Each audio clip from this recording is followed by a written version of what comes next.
ओम शांति। जब तक विकारों से नफरत नहीं हुई है तब तक विकार छूटते नहीं है। क्रोध से भी आपको नफरत होनी चाहिए।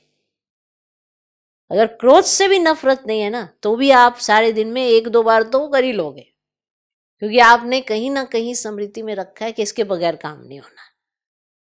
लेकिन जहां जितना जास्ती क्रोध होता है बाप की याद बिल्कुल नहीं होती, और वो अंदर अपने को तो जलाते ही हैं, एटमॉस्फेयर खराब कर देते हैं, सब कुछ जला देते हैं।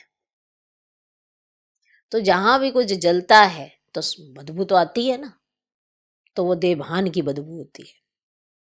और उसमें फिर वो भगवान की याद कहाँ होगी? बेचैनी होगी, हलचल होगी, समस्याएं फिर बड़ा विकराल रूप लेंगी, तब आएंगी, फिर हमें भगवान याद आएगा। क्योंकि अब तो फिर भगवान तो सबको याद आना है, अब तो आना ही है। या तो समय रहते हम नेचुरल दिल से याद कर लें, नहीं तो परिस्थितियां ऐसी आ जाएंगी कि ऑटोमेटिकली याद करना पड़ेगा।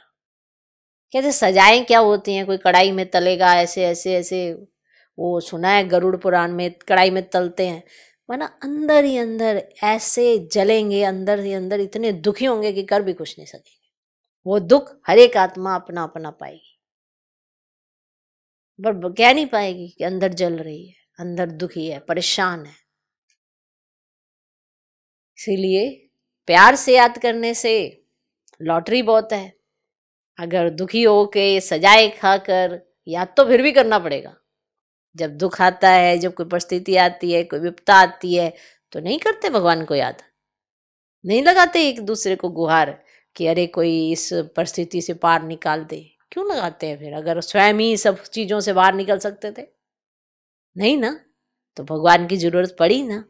लेकिन जब थोड़ा सा नॉर्मल होता है तो फिर अपनी ईगो में फिर आ जाते हैं, फिर ईगोस्टिक हो जाते हैं, फिर से अपनी मैं आने लगती है, और यही मैं ले डूबती है। फिर कोई परिस्थिति आती है, इसी परिस्थितियां ये जो आती रहती है ना, इसमें भी अपनी चेकिंग होती रहती है।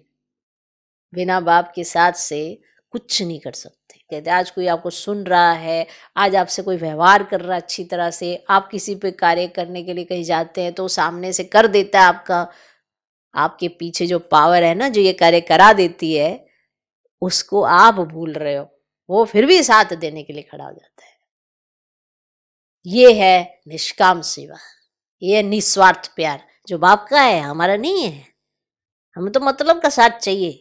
जैसे ही हमारा मतलब पूरा तो हम देदारियों की तरफ देखने लग जाते हैं, नहीं देखते, उधर की तरफ मुख मोड़ लेते हैं, देदारियों की तरफ, कौन क्या कह रहा क्या नहीं कह रहा उनकी तरफ ही सुनने लगते हैं। और जैसे ही परेशानी आती है तो ऊपर की तरफ देखने लग जाते हैं। कितने हम मतलबी हैं, कितने मतलब के मीत हैं हम। और देखो प्राप्तियां भी वो हमारे लिए ही कराता है, फिर भी हमें याद नहीं रहता। सब कुछ वो हमारे हिसाब से सेट कर देता है कि चलो बच्चों तुम खुश रहो, तुम्हारे आसपास मैं सारा माहौल ठीक कर देता हूँ। देखो प्यार उसका इतना है कि सिर्फ हमें खुश नहीं करता, हमारे लिए खुशी वाली दुनिया ही बना देता है।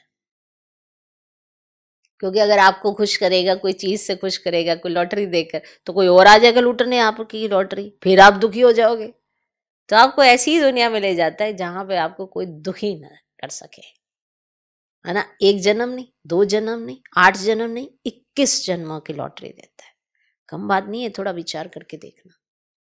काम सेवा एक बाप करता है, निस्वार्थ प्यार भी एक बाप करता है, तो कम से कम आप प्यार से प्यार ही कर लो।